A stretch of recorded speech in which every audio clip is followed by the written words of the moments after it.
very long time now, or should I say relatively a reasonable uh, period of time. We've been off here, and partly to the fact that, okay, sorry for that limited break in transmission. That is due to the network issue.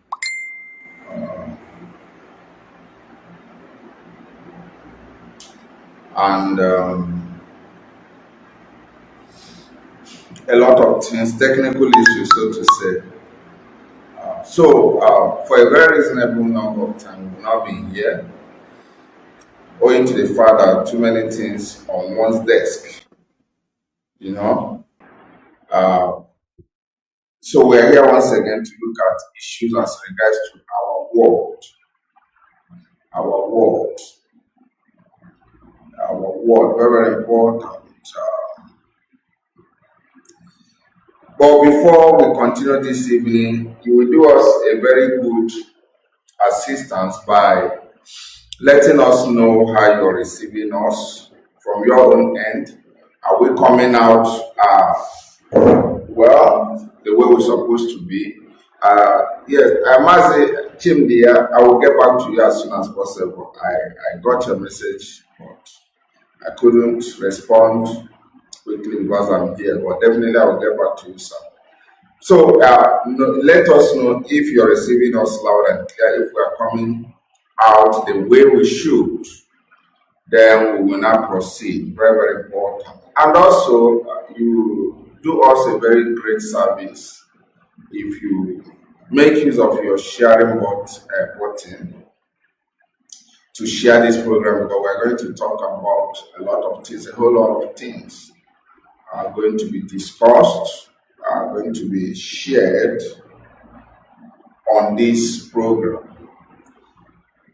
So we must try as much as possible to share it so that everyone, a reasonable number of internet users, can as well have access to it. So please let us know if we are coming out loud and clear. If you are, okay, somebody said, Branke, thank you so much. Branke said, I'm coming out loud and clear. And then we must move on, very important.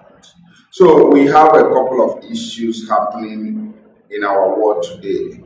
It's quite unfortunate we cannot project because of limited in equipment. Let's assume I have a very reasonable equipment. I would have a lot of things to project to us. And I think there would have been a very convincing approach, and of course, enlightening approach, if we project a lot of things as a backup or evidences of whatever we are saying here. Very, very important. But I pray as time progresses, definitely we are going to have all those equipments needed to make it more realistic and projecting. God is on our side, definitely. So we are looking at issues in a very complex approach. Remember, you need to share this program. And also, I will urge us, everyone who is here at this very moment, who is going to get along with us this evening on this evening's program, I will beg you to understand that we are in a very dynamic world. We are in a very dynamic international system. The activities of the world is beyond what you can lay hold with a fixated and mainstream mind. Take note of that. For you to understand the world, for you to understand the socio-political events happening in our world, talking from Biafran level to Ukraine-Russian crisis, you need to defixate your mind. You need to demonstrate your mind. You need to jettison a lot of things in your mind, because the world we are sitting on is a world that is information seems to lie mostly on the dark spaces. I repeat, the world we are in, the world you and I, the current generation you and I are living, is full of drama, is full of a lot of theatric displays, and so many heavy information can only be sourced in the dark spaces. Dark spaces, I mean, are those places that you can't even think of getting into. So the world is highly codified. The world is highly, coded in ways and activities that passive minds, fixated minds, and of course mainstream minds cannot comprehend what is happening. That's why people tend to, majority of global citizens tend to react to life based on the passive information, mainstream information, available mainstream information, so to say. And that's why those who push, who make things happen, are not much known than those who discuss events happening. At the level of discussion are a lot of voices, and that's why we must understand this. Very, very important. Jim Hakim, you're welcome, bro. So this evening we have a lot of things, a couple of things we are going to talk. And you should also, as a matter of concern and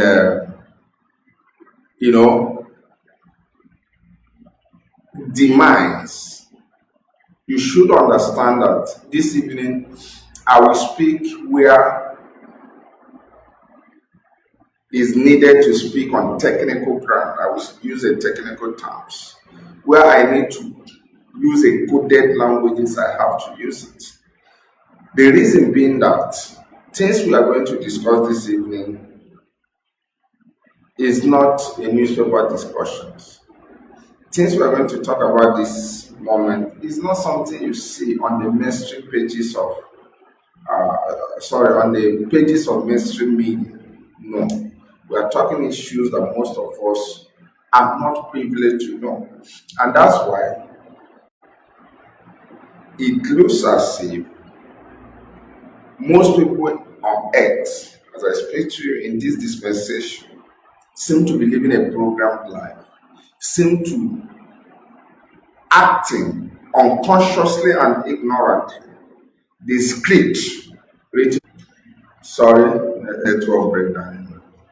So that's why so many of us, or some of us, unfortunately and sadly to know, live unconsciously, ignorantly, a programmed lifestyle that others are creating for us, and we're consciously displaying it.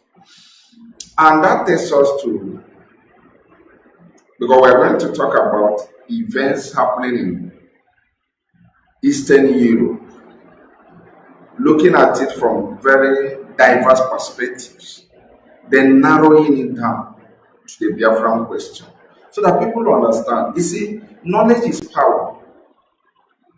And any passion, take note of what I'm saying, any passion that is not built on knowledge turns out to be illusion. I repeat, any passion, sorry, network breakdowns. So, what am I trying to say? Any passion that is not enveloped with knowledge turns out to be illusion. And when a knowledge or when a passion embraces knowledge, delivery or success is inevitable. And that's why most people on earth have passion. They are passionate about a wish, but they don't have knowledge of that wish. And when a passion is bereft of knowledge, that passion can be tormented, it can be re-engineered disadvantageously to the person. That is exactly how the world runs. So, if you look at the generality of the occupants of the earth, you find out that over 60% of global population is being driven by passion without knowledge. And that's why that over 60%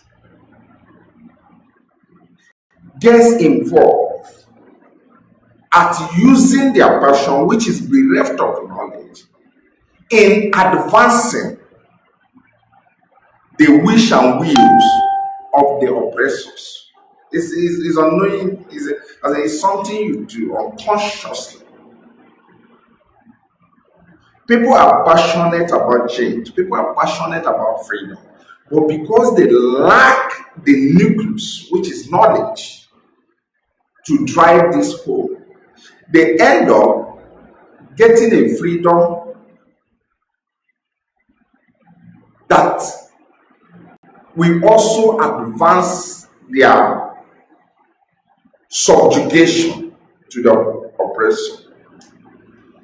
It's not limited to African environment. What I'm talking about is a globalized abnormality. It is a global abnormality.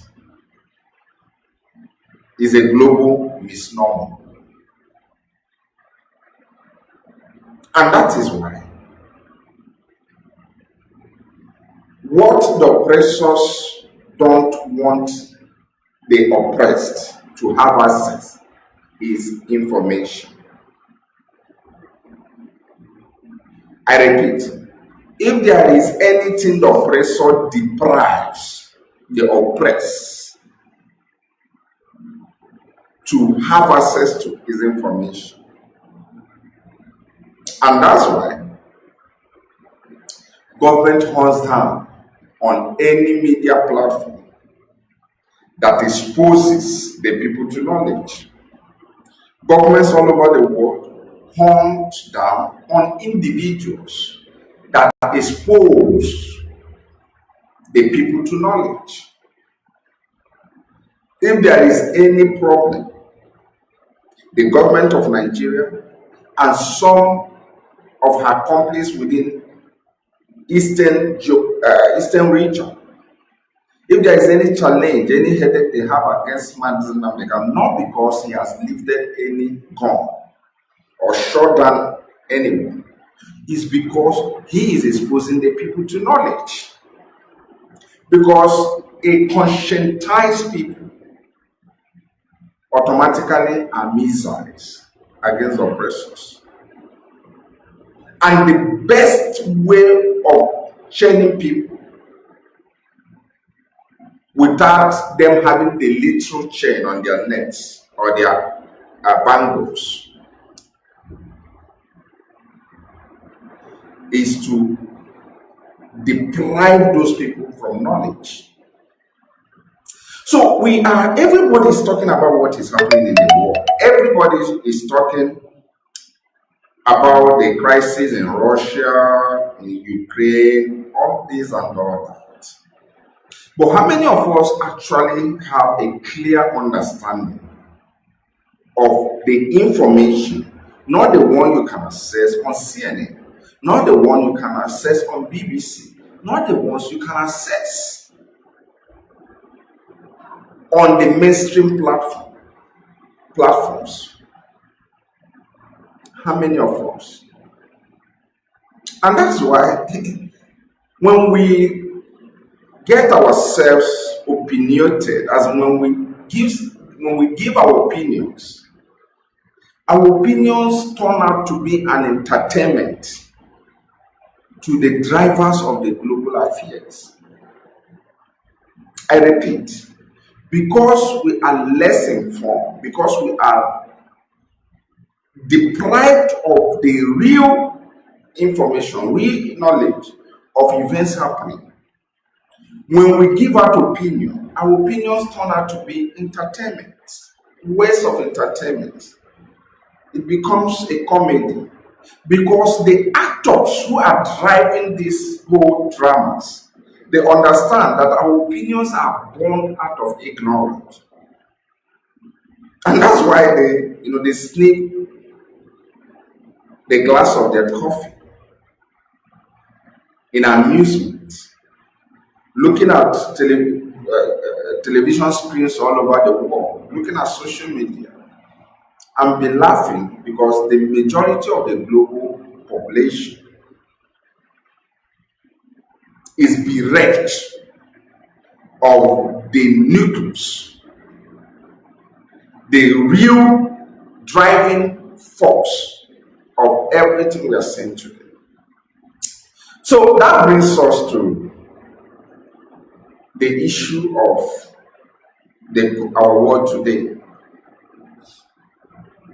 Remember, you need to share this program, very, very important. You see, the world evolves, humanity also evolves. How do I mean? 100 years before now, or should I say 200 years before, America was not the dominant player in the international stage. Prior to that time, we have powers like, Anglo, power like the Great Britain. We also have the Byzantine. If we should be going back, we have the Ottoman Empire, we have the Hellenic civilization, we have the Greek-Roman civilization, and down to the ancient history. But one thing we should understand is this: all these civilizations, all these empires, all these hegemonic entities ended up transferring power to a succeeding hegemon without knowing about it. Historically speaking, factually unveiling, there is no particular empire, whether you are talking about the civilization that started in the Nile Crescent, down to the contemporary Uncle Sam, there has never been any hegemon, any power that knew that it is done for her in terms of dominance and control. It happens suddenly. A lot of things happen, play out before you know that particular power collapses and gives way to another. And that's exactly what is playing out today. Most people might not. I'm not saying that you must subscribe to what I am saying, because my own view is relative, it's not absolute. Make no mistake about it, it's not absolute. But I can as well say it is factual, because I have evidences I'm going to reference us to for us to point out what is actually happening.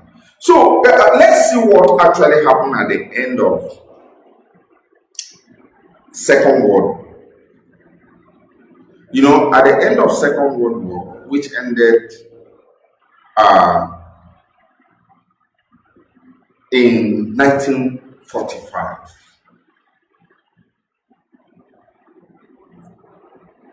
At the end of Second World, America took control of the international system. How? And on what dimension was America hegemonic influence channeled? Because this is one thing most of us have not taken time to understand. On what dimension of the global activities did America invest, assert control? Is it on political front? Is it on economic front? Is it on science and technological front? Is it on other social? Because when you understand areas America took her influence, America decided to have an edge among other players on international stage. When you understand it, you cannot sit back to say America is an absolute hegemon or is America a relative hegemon. This is what most of us don't understand.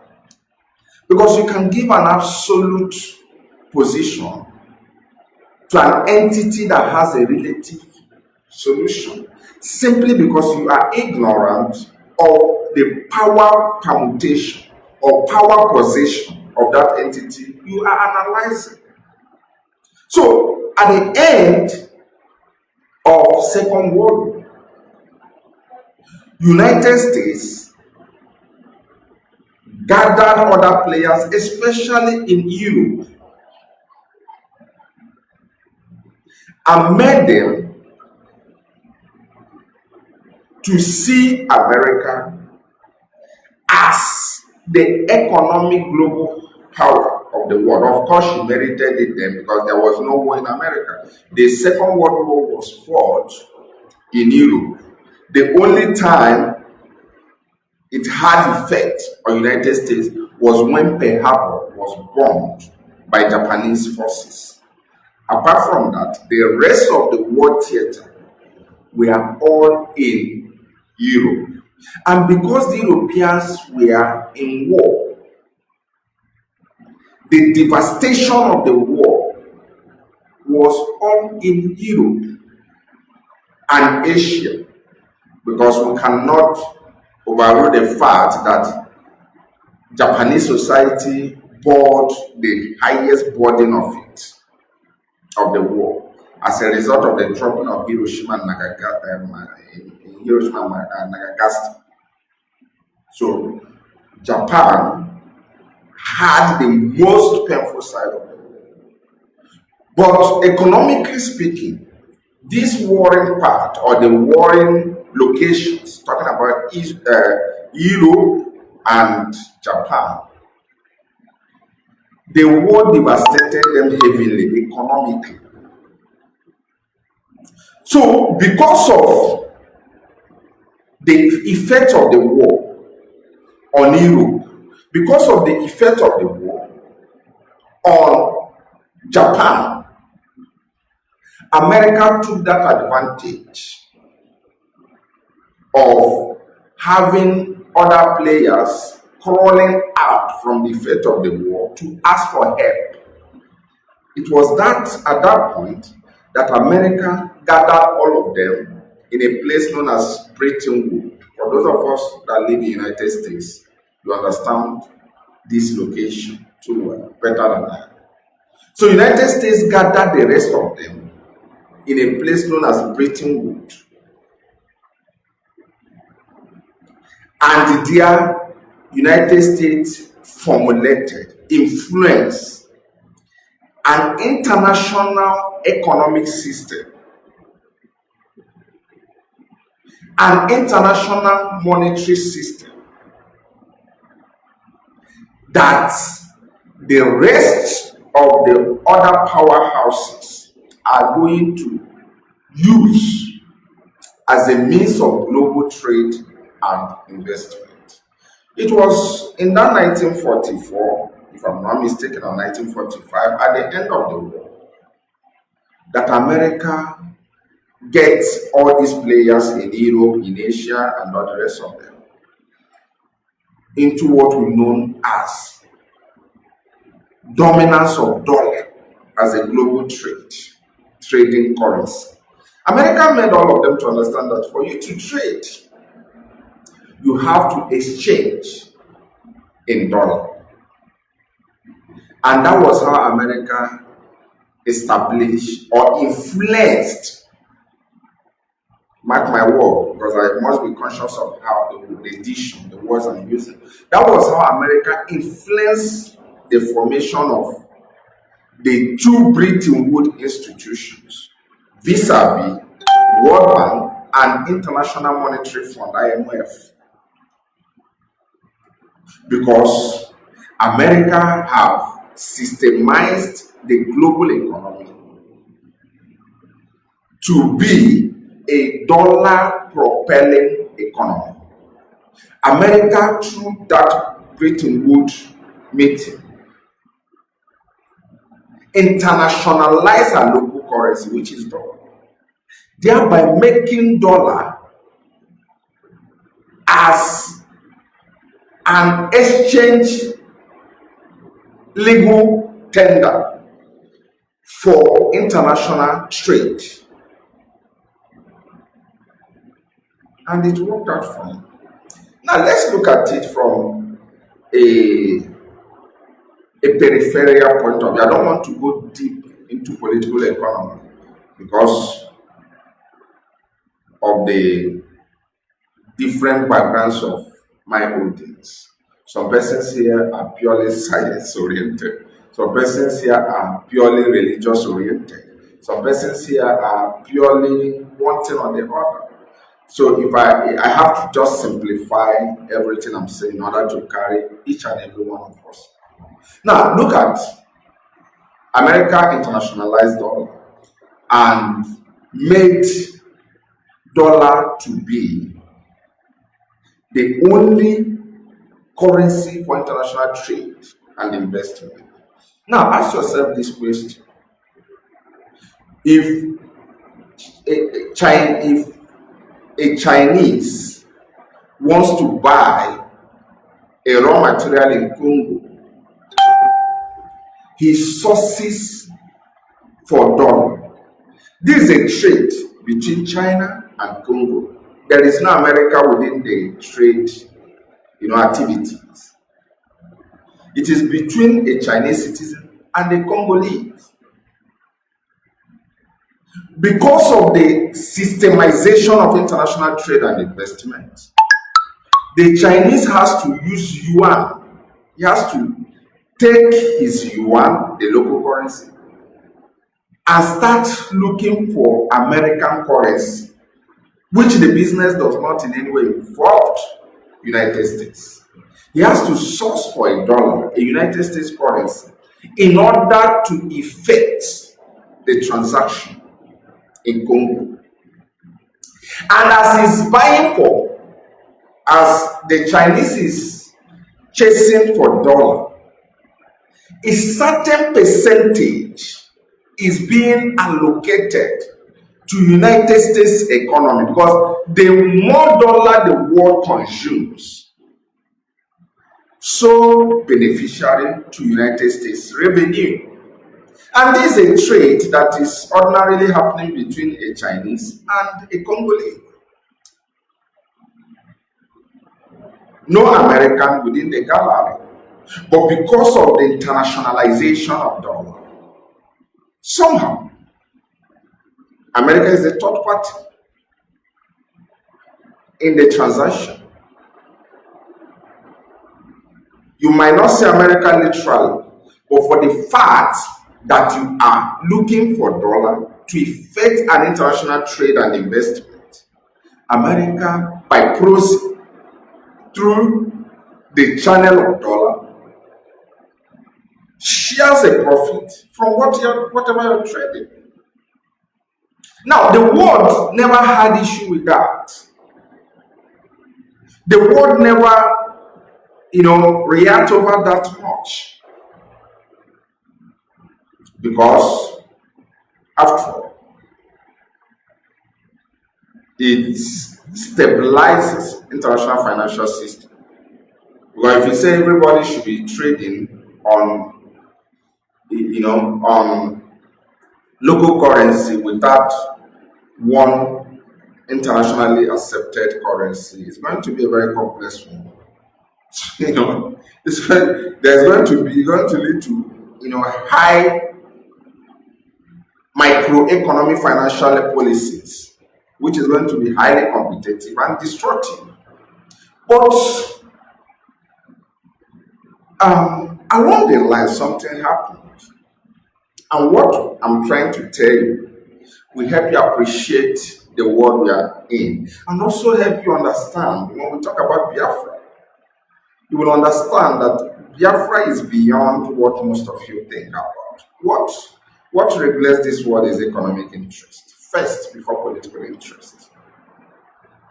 Every country fights for her economic survival. When it is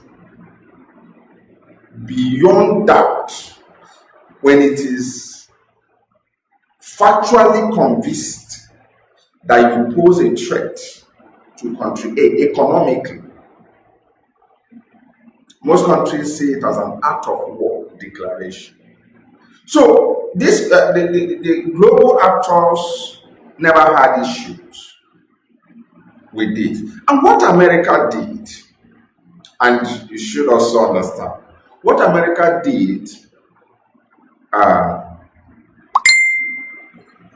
in most cases is this. United States did not just establish Bretton Woods institutions, did not just establish World Bank as it influenced the establishment of World Bank and International Monetary Fund and went back. No, she didn't just say everybody should be trading on dollar or let there be petrodollar international system, and she went back. No, she didn't. Do you know what United States did? United States did. From 1945, United States made sure she signed a lot of economic bilateral agreements with most countries with high inventories on one product or the other. She secretly did some things like that. For instance, in Saudi Arabia pumps, I think, earlier before now, because now I think is Russia is surpassing in terms of oil production. But earlier before now, Saudi Arabia pumps the highest oil inventory in the world. Or no, she received the highest oil inventory in the world. So do you know what United States said to Saudi Arabia? Saudi Arabia, because you produce a whole lot of oil, you have a lot of customers, the biggest economy in the world come to you for oil purchase. China comes to you to buy, India comes to you to buy, Malaysia comes to you to buy, Brazil comes to you to buy, South Africa comes to you to buy, and the other bigger economies.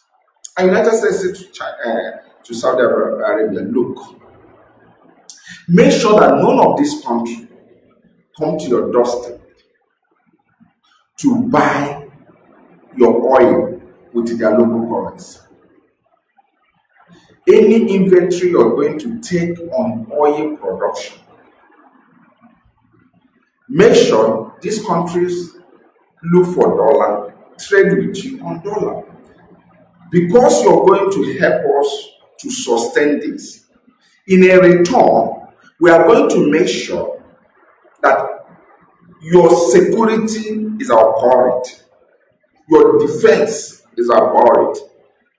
Whatever that will jeopardize your internal security, we will do everything to deflect and diffuse it. And they also got to such agreement with a lot of countries that way.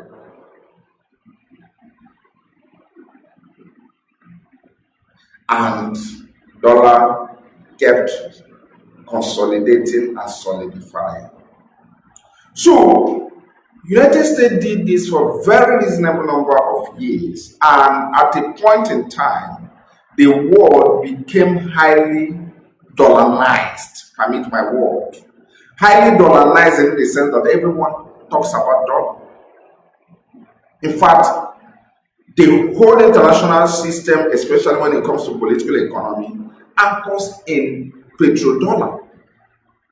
Whatever you want to buy at global stage, the inventory comes in dollar value. And the world never had issue with that. The world was dollarized, the international trade was dollarized, and America was just controlling. Now, it got to a point. It got to a point that dollar that America gave the world, and the world accepted in good faith. United States said, trade with my currency. And the world said, is good, because we don't want a currency conflict because of the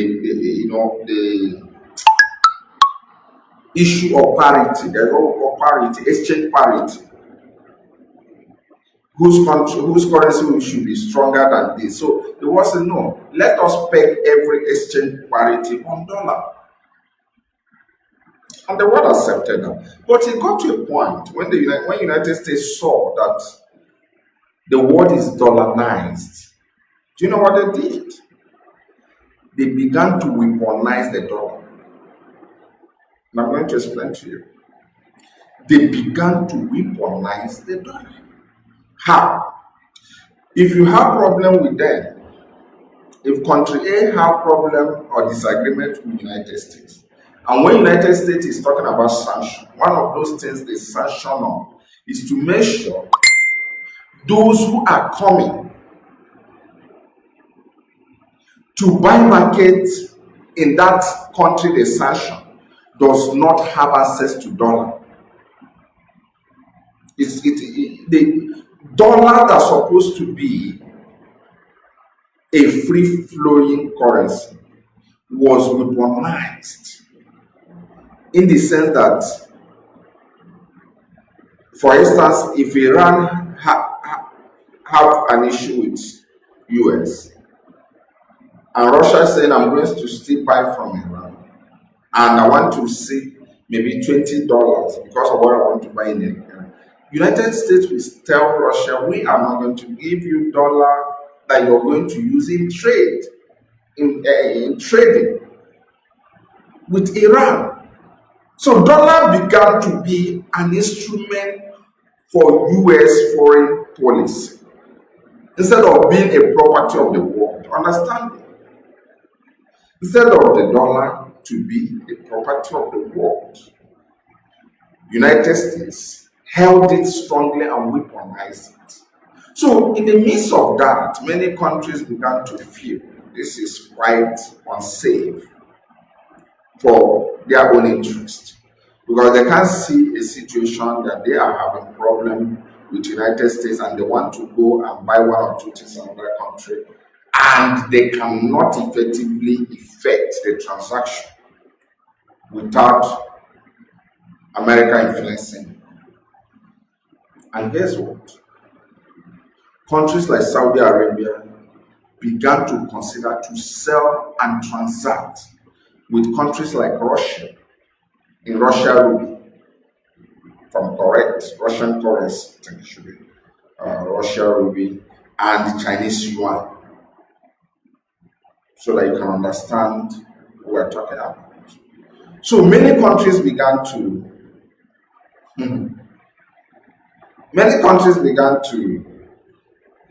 look at that, the weaponization of dollar as unacceptable, as unwelcome. Russian ruble, yes. So that is a Russian currency. So they began to felt that this is not really the international system that we are asked to join. And on the contrary, things began to get abnormal. There are entities, there are countries, United States promise for security, like Saudi Arabia. Sadly, United States is not keeping to her responsibility. Let me give you an instance. United States promised Saudi Arabia that if you can make all your inventories value on dollar, then we're going to protect you. But as I speak to you, Saudi airspace is not safe because not only Saudi Arabia, United States also took that same campaign to UAE and the rest of them, especially the Gulf states. But as I speak to you, these countries are in severe battling of their own internal security. For instance, Saudi UAE spaces are polarized. Each time you hear that there's a drone incursion from Yemen, that some drones were operated by the Yemenis Houthis, and they drop bombs in places in Saudi Arabia, in UAE, against what United States promised them. That is one. Secondly, Iran is a threat to these countries I mentioned. They see Iran as a primordial enemy to their security. And instead of United States to do everything possible to stall Iranian advancement towards possessing a nuclear weapon, United States is busy engaging with Iran on series of dialogues and negotiations. And to Saudi Arabia and the rest of them, they felt United States is not keeping her own part of the promise. And guess what? As I speak to you, Saudi Arabia has taken a position to stop trading with China on dollar values. As I speak to you, Saudi Arabia has decided to dump dollar for yuan between her business conducting between Saudi Arabia and China. And do you know what that means? If a population, if China, for instance, being the second largest economy of the world, drops the usage of dollar, probably a country like Russia follows suit, because Russia also trading, working it out to see how to be trading with China, not on dollar, but on yuan, or what is it, Russia ruble. And the same way, Brazil began to initiate such move. India, one of the largest economies of the world, began to also initiate such move. South Africa and the rest of them. What do you think will happen to dollar? Dollar will collapse in natural death. And this thing I'm talking about is not something I think people are thinking to do. People have already activated the process of getting this achieved. So you can now understand what we are talking about.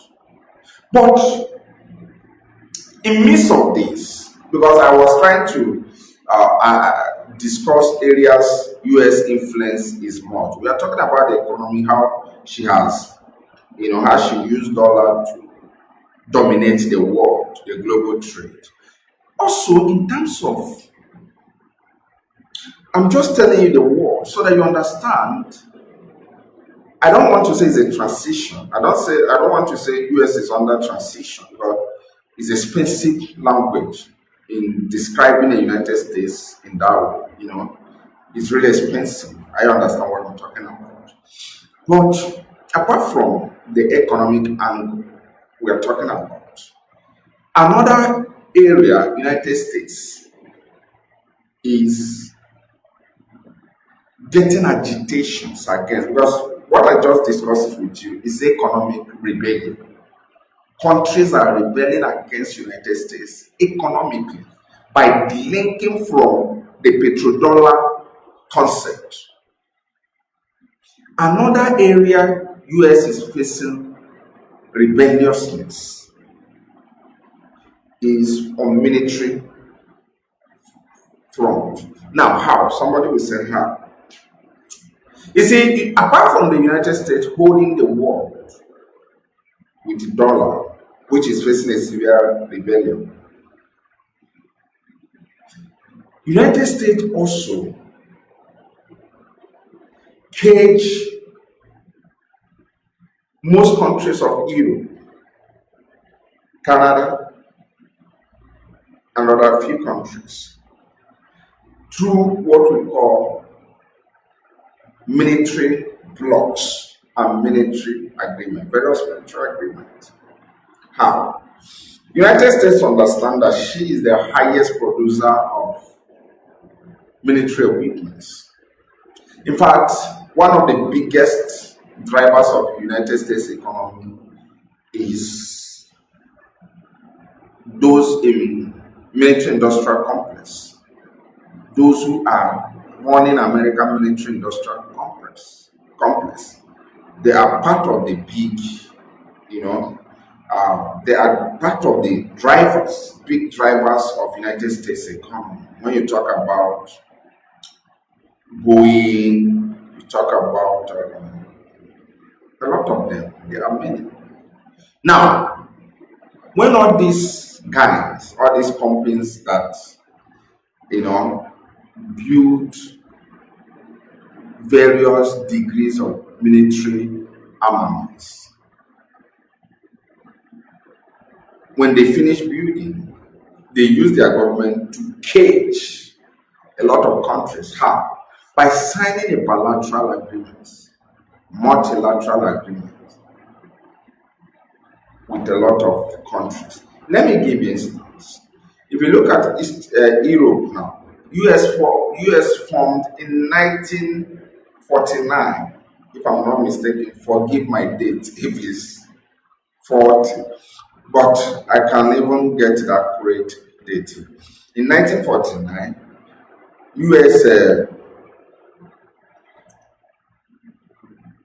US formed, well, yes, in 1949, I'm correct, 4th April 1949, US formed what we call North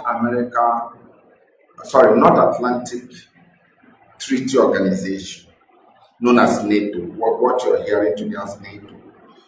In 1949, US formed, because I told you in 1945 how US gathered the world in a place known as Bretton Woods, and they formed World Bank and IMF in order to cage the global economy. She did not stop there.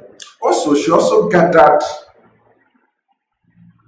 a lot of wealthy nations of Europe and said to them, look, we are going to form a military bloc known as North Atlantic Treaty Organization, NATO. And do you know what happened in NATO? Most people don't understand. NATO was formed, make no mistake, for clear objective analysis here. NATO was formed because of the Cold War, when the USSR and the Warsaw Bloc were in Cold War with the West. The West formed NATO, the USSR formed Warsaw, in Poland. They formed Warsaw, and the East were being militarily organized through the Warsaw Pact, and US formed NATO. Now, US told the rest of Europe that there's need to form a military bloc. The essence of forming a military bloc so that if USSR, the Russia of that time, if she attacks any one of us, the rest will come to the help of that victim and help them to fight the USSR. That was a very superfluous idea. It was really amazing. It was really a defying. You understand? And also convincing. Because everyone talks about defense, everyone wants protection.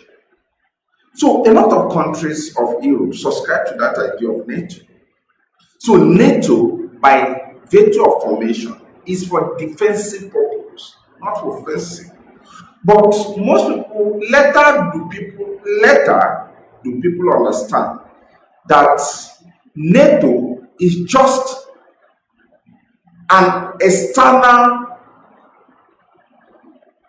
market for American military industrial companies. Just the way they created external market for her financial control through the Bretton Woods institutions, World Bank and IMF. They also created external market for her military consumption, military hardware and software consumption. Now, in NATO was formed to defend her allies against the Warsaw Pact or the Eastern Bloc. Now, USSR got balkanized sometime in 1999 or 1990, yes, or 1991, within that time. By virtue of the collapse of USSR, NATO supposed to have gone decommissioned. Because if you say you formed this because of this man, and the man you formed it for dies, what's the need of keeping it?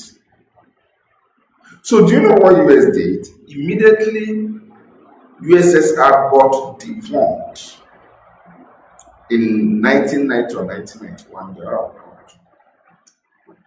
US also told these people, because so many countries of Europe were like, the Cold War has ended. It looks as if we have entered into unipolar system, no longer bipolarism, where we have US and the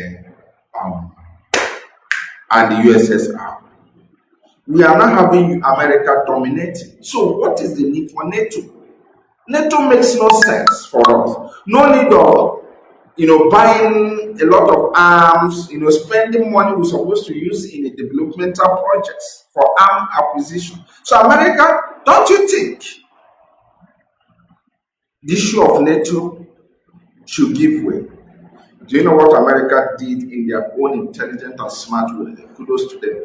They began to create what we call artificial walls and told the NATO members that yes, USSR has ended, but there are other existing threats. For instance, I told us that it's not everything you know on the surface is worth celebrating. For instance, the drama of 2001. Remember the bombing of USA, the World Trade Organization structure, the bombing that happened in 9/11. Remember that story? Because it happened 10 years after the death of USSR. And within that 10 years, European countries began to ask questions. What is the need of keeping NATO? USSR is no longer there. So what the hell are we spending on NATO bloc when we know we have defeated? Trust the dirty guys doing a lot of dirty business in the world. What they did, they created artificial scenario. And you have all of a sudden breaking news. Terrorists have bombed United States, hijacked an aircraft, and they began to tell the world, if they did it to us, they can swear do it too. They began to tell the NATO. You see, life is full of. It's so unfortunate that these guys playing this chess use the lives of you and I, people like you and I, the ordinaries, to advance their passion for primitive acquisition. Sorry, I'm even getting this program at this moment is getting a lot of disruptions. So if they cut us off, we'll keep going. Maybe we'll come next time and also continue from where we stop. But I'm just getting a kind of an attempt to get this program stopped. So what I'm trying to, it's quite unfortunate that these guys who play this chess play it a lot with the lives of ordinary people.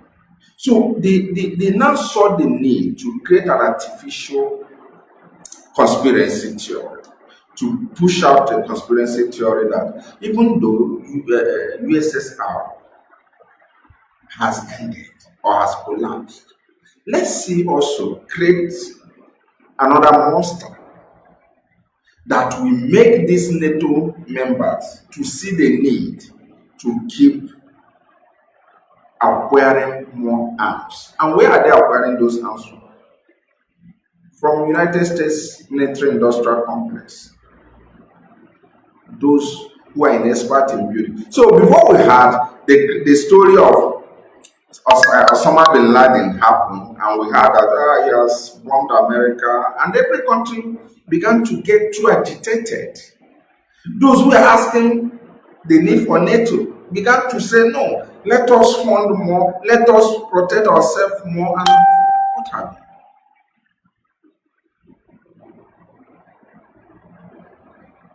So you understand what I'm talking about? And most people don't understand this.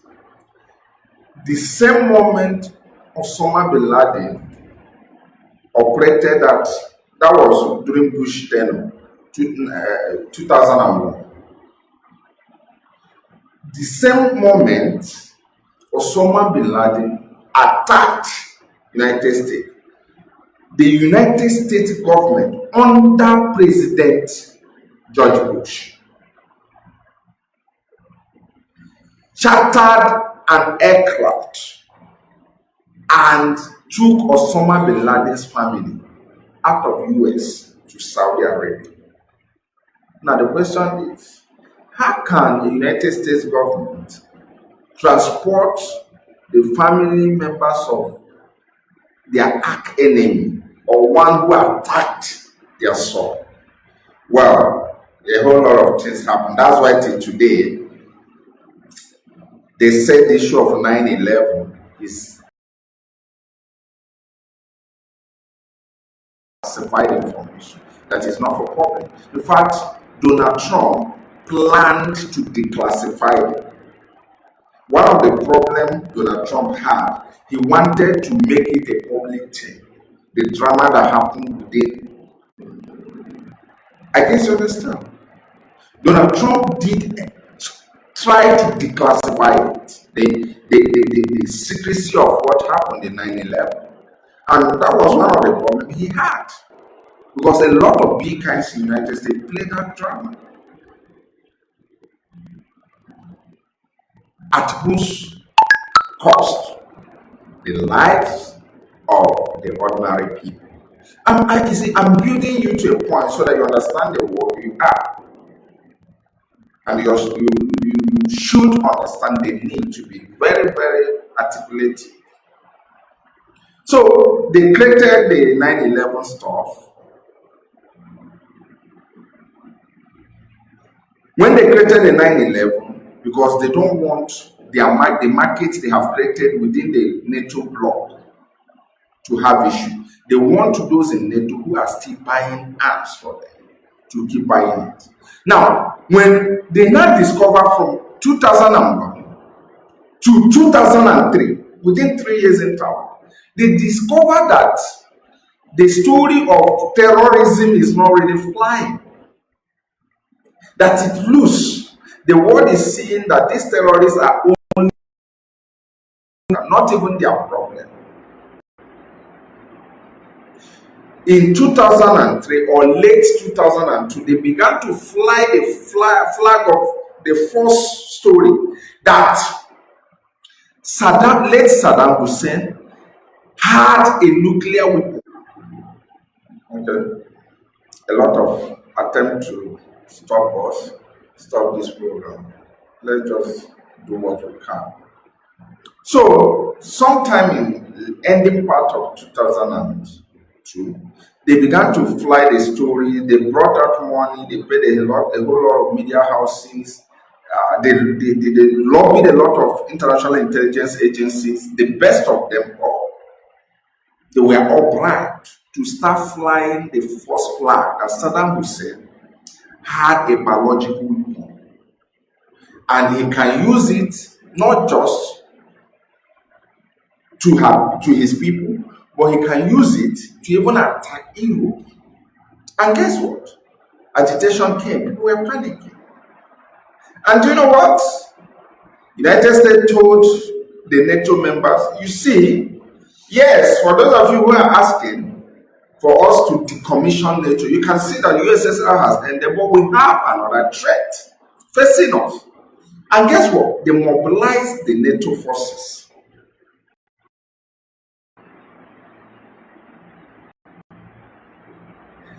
They entered Iraq. From Iraq, they entered Afghanistan. And the drama kept going until the last time we saw American forces. So the dramas kept going until the last time we saw American soldiers,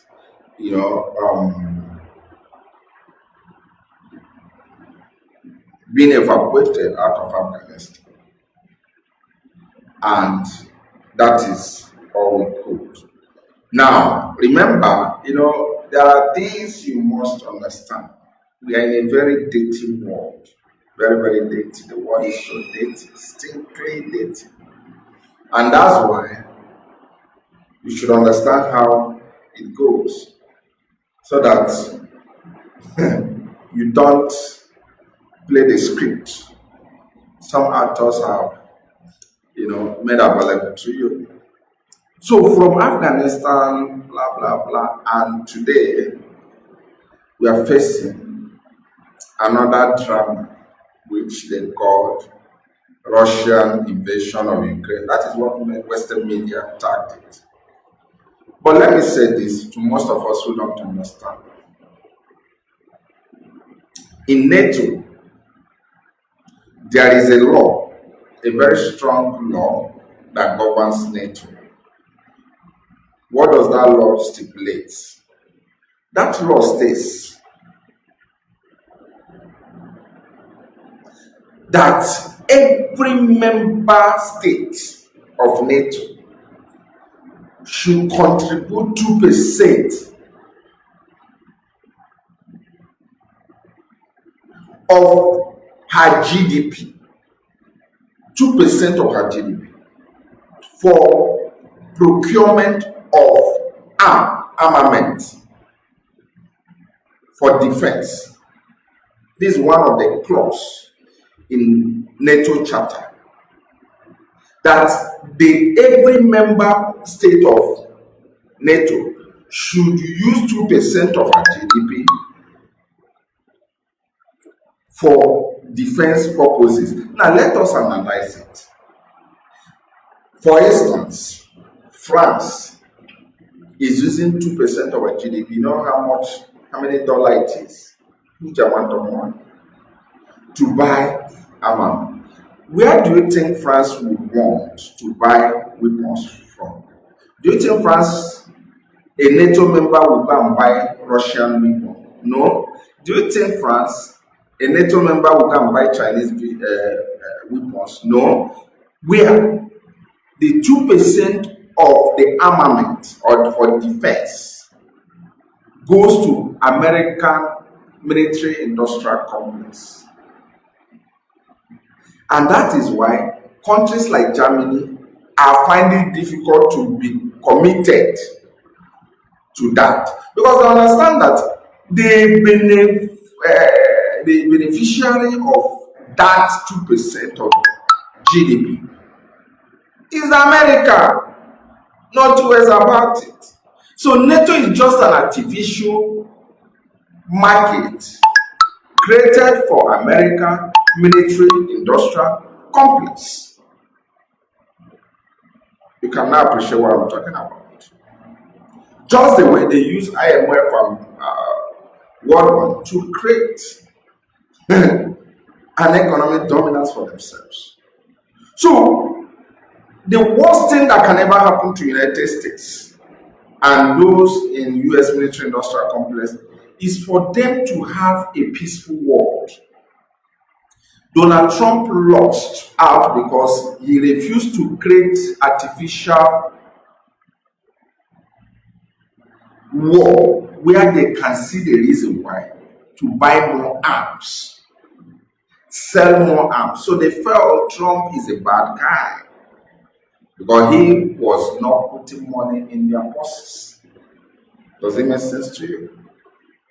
So what you're seeing in Russia, Ukraine, whatever, is just the drama written in United States so that the NATO nations, member states of NATO, will see the need to liquidate American armaments.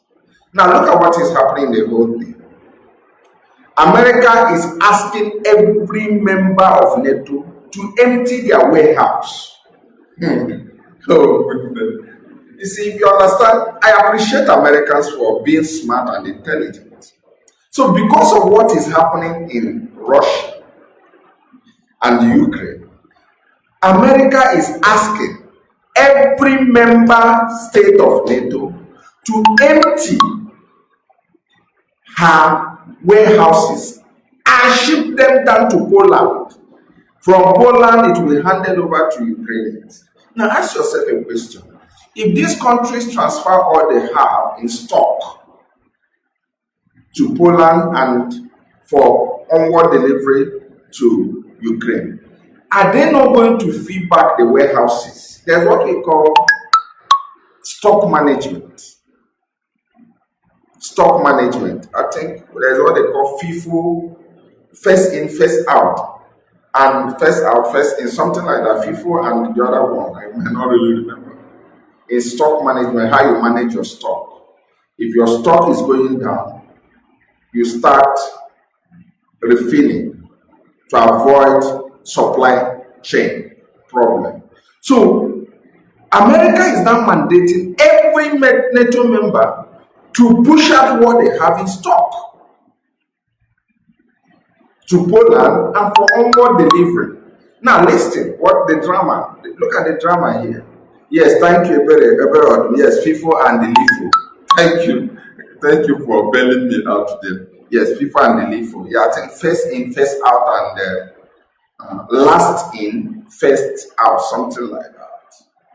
Thank you. So, America is currently mandating NATO members to liquidate their stocks. And look at one thing most of you don't understand. As these things are getting to Poland for onward delivery to Ukraine, America is not creating a channel for safe keeping of these equipment. Nothing like that. So as they enter Ukraine, what's it called? Russian intelligence already in Ukrainian soil get information about how these weapons are moving, and they signal their home country. Their home country will use missile and destroy what Ukraine is supposed to receive from NATO member, thereby making it in this way that as those countries are emptying their stores, even Ukraine that is supposed to receive those things are not also receiving the thing, and this country will now be mandated by America that you have seen the one you supply, Russians have destroyed it. Come, release money and buy more. And where are they going to get those equipment? They rushed down to United States, to Pentagon, to Wall Street, and they began to liquidate American storehouse. Goodness me. The world is really a dirty place. If you understand this world, you just sit back. So artificial wars put a whole lot of money in the pockets of people who are animals on human skin. You will not understand how the world functions.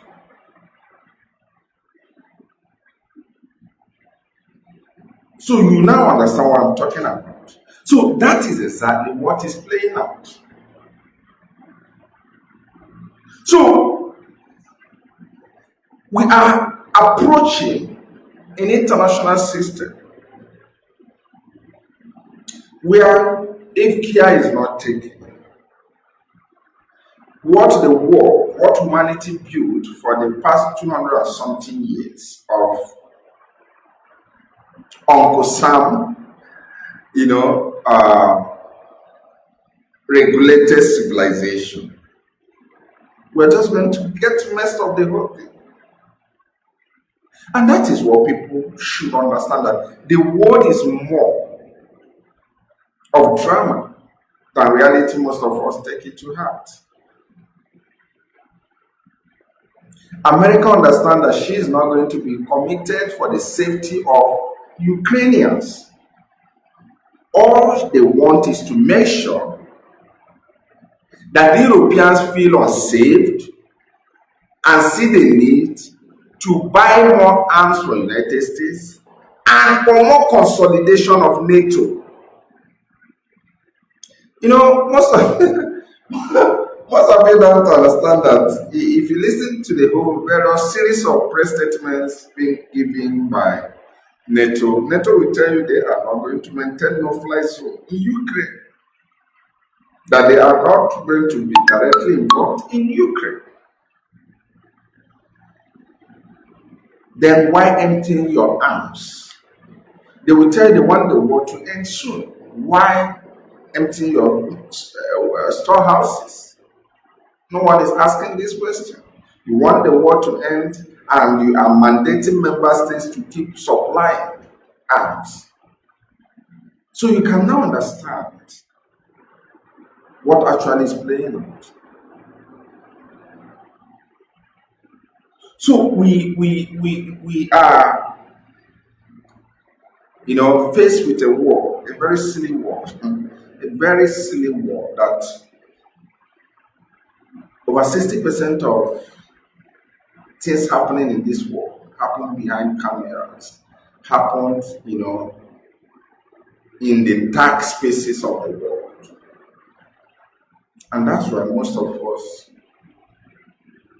most times, we blend passions with ignorance, because we talk about issues, we don't actually understand how these things are being, done. So that is for the world for you, that is for the United States for you. And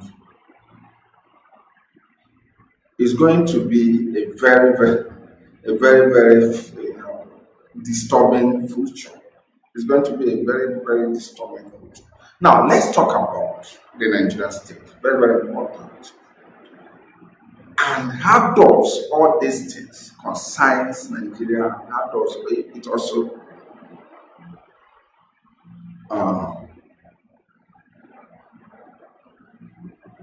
it also affect us as a people? You see, the quest for Biafra, the demand for Biafra, is actually a mainstreamed cause, as in it's something that is already made, is popularized. The demand for Biafra is popularized. See, one thing is for people to push. Another thing is for those people to have the consciousness of calculating advancement and stages of development. What I'm trying to say is this. If you're flying, if you're a pilot, I'm not a pilot, but let me borrow a wing from that discipline. If a pilot is taking off from, let me say, from Ghana to Rwanda, immediately he submits his flight route. The next thing that pilot does, if he wants to have a successful trip, is to monitor how many miles he has covered and how many are remaining for him. That is what it means when we say studying stages of development. And that is exactly what most people have not really taken care of. If majority of us in this struggle take time if we develop ourselves in the science of understanding advancement, if we develop ourselves in the science of understanding improvement, understanding retrogressions or progressions, then most of us will understand the inevitability of Biafra. The problem we have, and I must say it here, is that we fight, but we don't calculate success and losses in most cases. We don't sit back to say, how much have we advanced? And when a people don't embrace that particular social science, it's not a social science, so to say. Rather, should I say, it's a science of mind. When people don't sit back and say to themselves, we have advanced to this stage, how healthy is it for us to launch from this stage? If you don't make that assessment in objective ground, believe you me, you'll be chasing a shadow. No deadline, but we're moving speedily towards it. What if you get arrested? I don't care. In the past, you have asked Biafrans not to attend churches manned by Yoruba pastors. Yes. Why is it? You seem to have toned down a bit on that. Yes. Because they have changed as well. The people are saying that federalism is not working for Nigeria. How do you intend that the new Biafra will be governed? Confederation. Every ethnicity will have the rights to control their resources and to govern themselves. There will be no interference from any group whatsoever. How do you react to the U.S. ambassador's prediction that Biafra is a failed project, or Biafra project is failed? They said something about the state of Israel in 1948. They came into existence. It will come. There's nothing man can do to stop it. So in this new Biafra, if it gets actualized eventually, would you contest for political positions? No. Why not? My job is to restore Biafra, not to serve it in any political capacity. How do you react to Ohaneze Indigo's disownment of you as well as that of Agra? I'm not sure they disown me. We disagreed, but the media would like to hype it up because they want to magnify the differences that we have. It's just mere emphasis, divergent views and emphasis. Basically, that's what there is to it. We are Republicans by nature, so people are entitled to their views. I may not welcome it, but I defend the right to hold it all the time. IPOP and yourself reacted to the Arawa nation to Igbo's in the nation part of the country. It wasn't directed at us, so I couldn't possibly react to it because it's not directed at us. But I think it goes to show that they're in tune with the prevailing trend, which is referendum. At least we welcome the fact that some of them are Democrats. I don't understand how it wasn't directed. You are the leader of Biafra. Igbos in the northern part. They are part of Biafra. They've been, your landlord said you should go. Then what do you expect to do? Exactly. Your landlord said you should go, then you try and go. If you said they will kill you. They've been doing it since 1945. They kill all the time, so it's nothing new to us. It was reported that you had said no elections in the nation of Biafra. No deadline, but we're moving speedily towards it. What if you get arrested? I don't care. In the past, you have asked Biafrans not to attend churches manned by Yoruba pastors. Yes. Why is it? You seem to have toned down a bit on that. Yes. Because they have changed as well.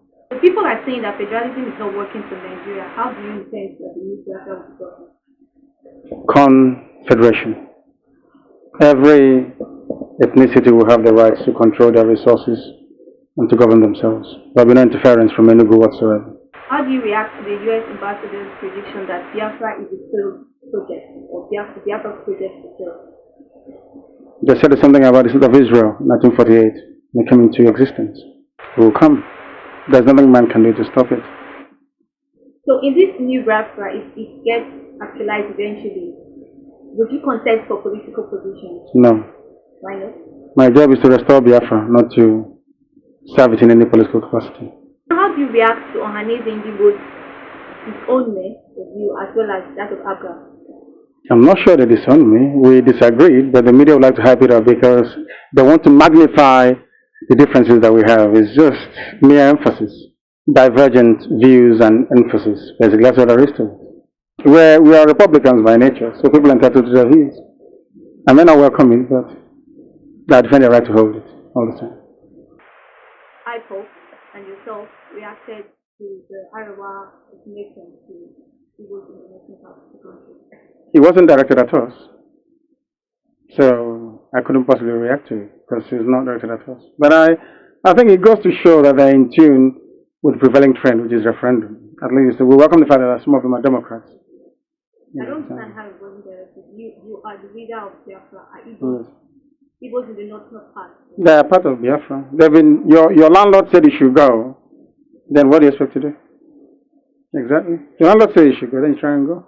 If you said they will kill you. They've been doing it since 1945. They kill all the time, so it's nothing new to us. It was reported that you had said no elections in Anambra State.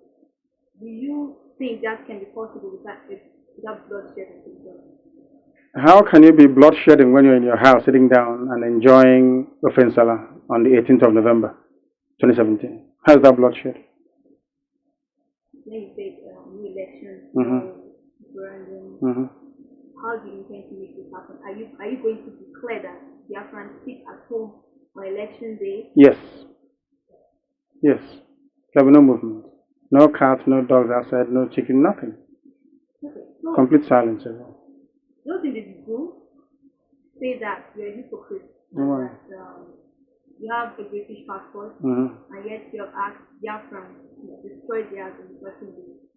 What are your reactions to this? I never gave such a directive. You're asking me a direct question, and I speak truthfully and directly. I did not give such an order. If people want to destroy whatever document or papers they have on them, that's entirely up to them. And I'm not a hypocrite either, because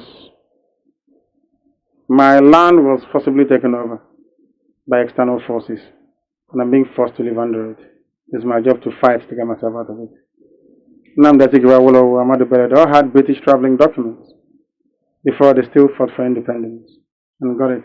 Something applied to George Washington in America.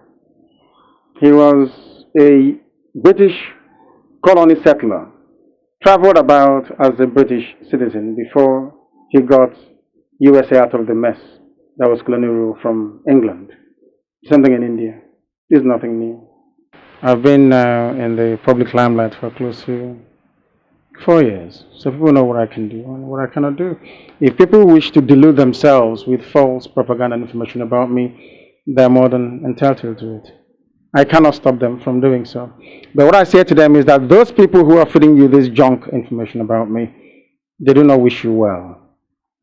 People like us, IPOB, are the only ones that can save you from your chronic poverty, from your diseased state of mind, from your horrible bad roads, from your non-existent hospitals, from your absence of infrastructure. And we're the only ones who can make it possible for you to get a job.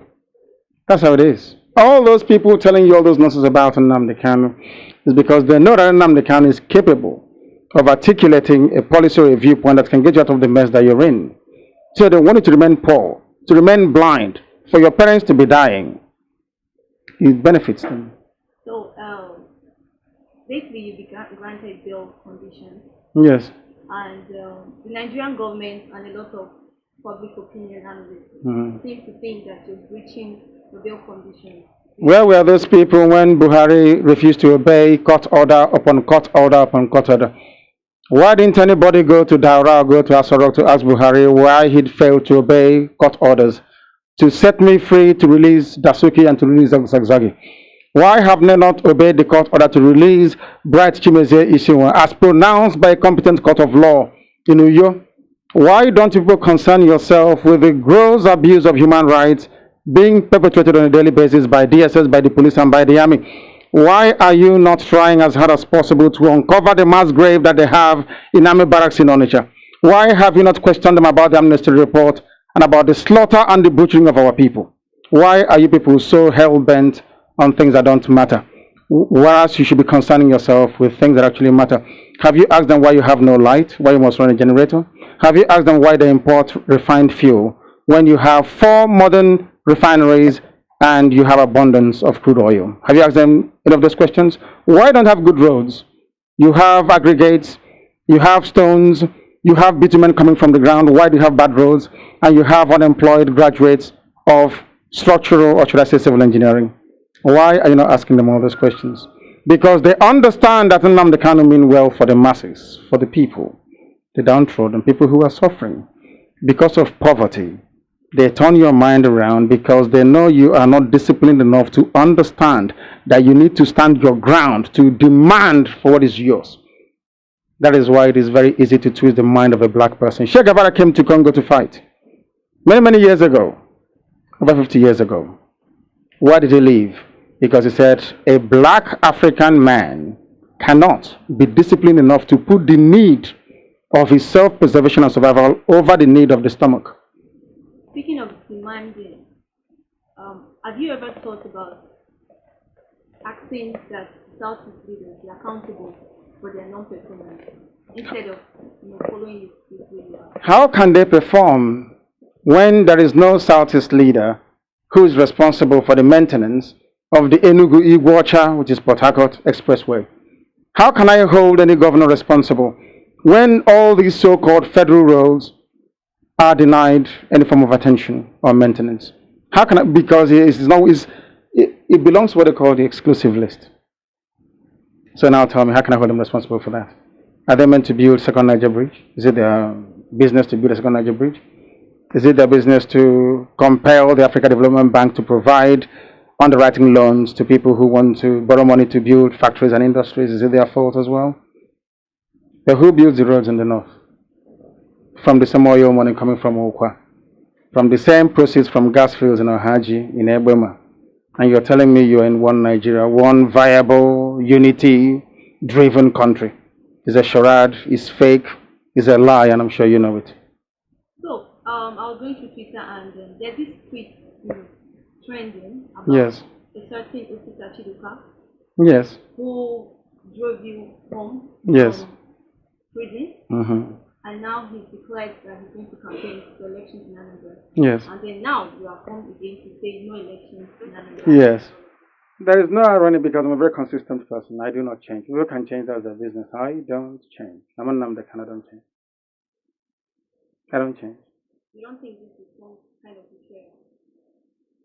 That let's say that Chidoka drove me from prison. You want me to walk from prison from Kuje to Abuja? So people felt that he was lending you a helping hand, he was supporting you when you were here. He was not supporting me. He was concerned about my plight as any other sensible human being ought to be. That's what he was trying to do. Being reasonable. And that's what he did. I'll do the same thing. The fact that I got lawyers for suspected Boko Haram inmates at DSS, does that mean I'm a Boko Haram supporter or sympathizer? The fact that I brought parents of Hausa people detained at DSS illegally for nearly 4 years, does that mean I support Boko Haram? Does that mean I support Boko Haram? Exactly. So why should Osita Chidoka giving me a lift from prison represent anything extraordinary?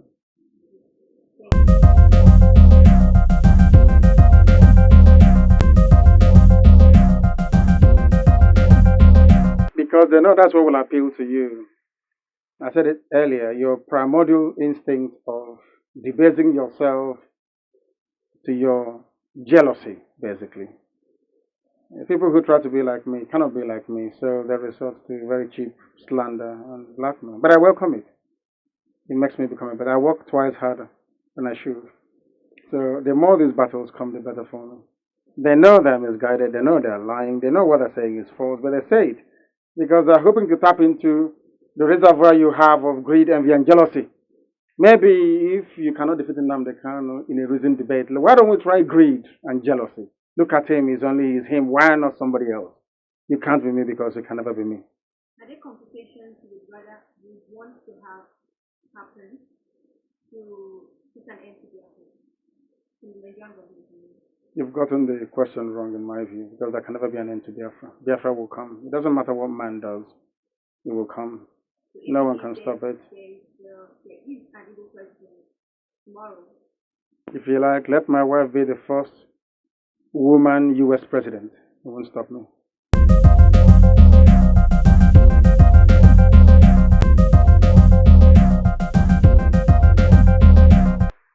It's very interesting how you get news that you consider to be newsworthy or the wrong type of news and not the positive one. Myself came here along with 15 other groups and made me the overall leader of Biafra. I'm sure you're aware of that. Try and report that more often. We're not fighting each other. We know where we're going. We're going to get Biafra. There is nothing anybody can do about it. Absolutely nothing. Nothing. I need them to understand this. We've crossed the Rubicon, the point of no return. There is nothing anybody can do. If I'm alive, if I'm dead, if I'm wherever I may be, Biafra will come. If I'm dead, it's even better because it will come far more quicker. I can assure you. If Biafra is fighting for you, no one will touch your property. If you're fighting alone, you're bound to lose it. So Biafra is the best. We will become the 16th member country of ECOWAS. If Nigeria doesn't release those properties, then we'll take them to court and we'll get them back. Even twice the value. The Jews had investments all over the world. Most of the priceless artifacts and paintings belong to many families in Germany. It was stolen by the Nazi party. Do you know that? Eventually they got everything back with compensation on top of it. That's what we're going to do. If you touch our investments, we'll come back for you. And we'll know where we can get it from. So there is nothing for anyone to worry about. It's only, if I'm not stopping you from being a Nigerian, if you are born on the streets of Lagos and you want to be a Lagosian and your name is Adamma, oh, well and good. There's no problem.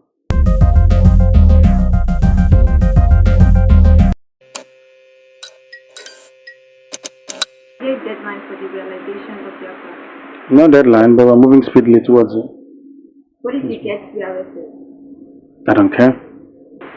In the past, you have asked Biafrans not to attend churches manned by Yoruba pastors. Yes. Why is it? You seem to have toned down a bit on that. Yes. Because they have changed as well. So people are saying that federalism is not working for Nigeria. How do you intend that the new Biafra will be working? Confederation. Every ethnicity will have the rights to control their resources and to govern themselves. There will be no interference from any group whatsoever.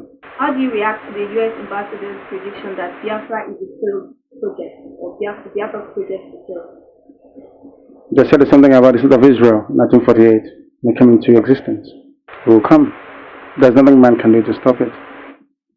So in this new Biafra, if it gets actualized eventually, would you contest for political positions? No. Why not? My job is to restore Biafra, not to serve it in any political capacity. How do you react to Ohanaeze Ndigbo's disownment of you as well as that of Abga?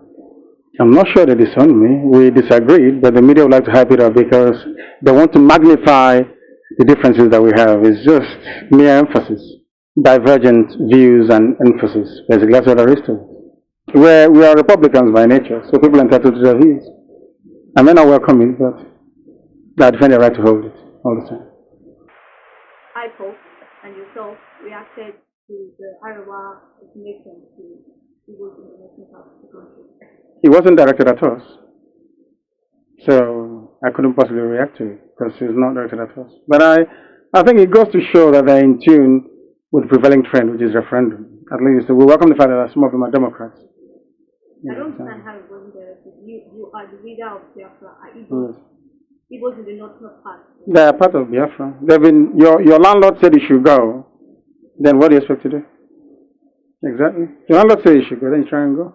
If you said they will kill you. They've been doing it since 1945. They kill all the time, so it's nothing new to us. It was reported that you had said no elections in Nnamdi. Do you think that can be possible without bloodshed? How can you be bloodshedding when you're in your house sitting down and enjoying Ofensala on the 18th of November 2017? How's that bloodshed? When you said new elections, Mm-hmm. how do you intend to make this happen? Are you going to declare that Biafrans sit at home on election day? Yes. Yes. There will be no movement.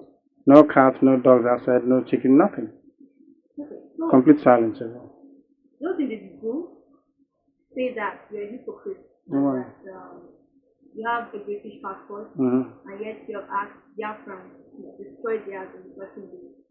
What are your reactions to this? I never gave such a directive. You're asking me a direct question, and I speak truthfully and directly. I did not give such an order. If people want to destroy whatever document or papers they have on them, that's entirely up to them.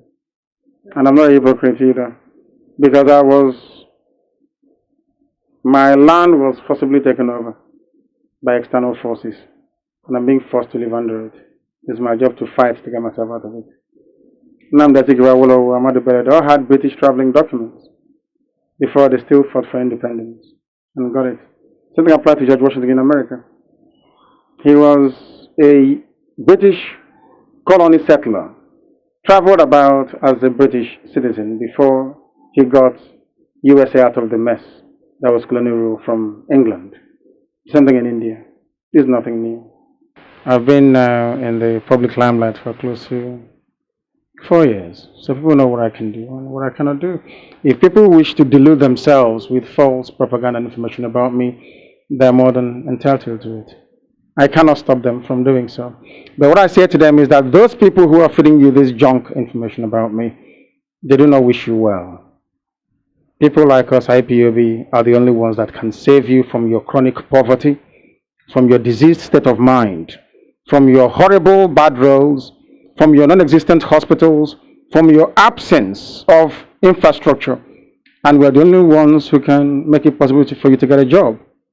That's how it is. All those people telling you all those nonsense about Nnamdi Kanu is because they know that Nnamdi Kanu is capable of articulating a policy or a viewpoint that can get you out of the mess that you're in. So they want you to remain poor, to remain blind, for your parents to be dying. It benefits them. So, basically, you be granted bail conditions. Yes. And the Nigerian government and a lot of public opinion